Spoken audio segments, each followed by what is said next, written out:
धन्यवाद.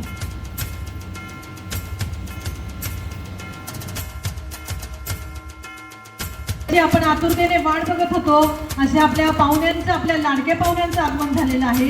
केंद्रीय सहकार मंत्री व वाहतूक उड्डाण राज्यमंत्री माननीय मुरलीधरजी मोहोळ, आपले लोकप्रिय दिवंगत खासदार माननीय गिरीश भाऊ बापट, त्यांच्याच पक्षाचे त्यांचे चेले माननीय मुरलीधर अण्णा मोहोळ, अशा अनेक थोर व्यक्तिमत्वांना माझा मानाचा मुद्दा.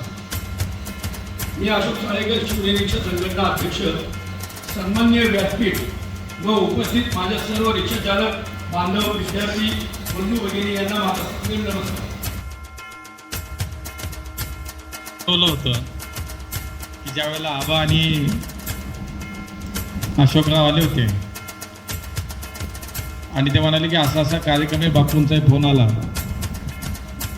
कारण ती आजची तारीख ही आबाला द्यायचीच ठरली होती आणि त्या तारखेलाच बाकीचे कार्यक्रम घेतले. कारण एक ऋणानुबंध जमलाय, एक नातं जमलंय. मला असं वाटतं की ह्या संघटनेची खरी ताकद ही असते की तुम्ही एकमेकाशी मनानं किती जोडला, तुम्ही भावनेनं किती जोडला.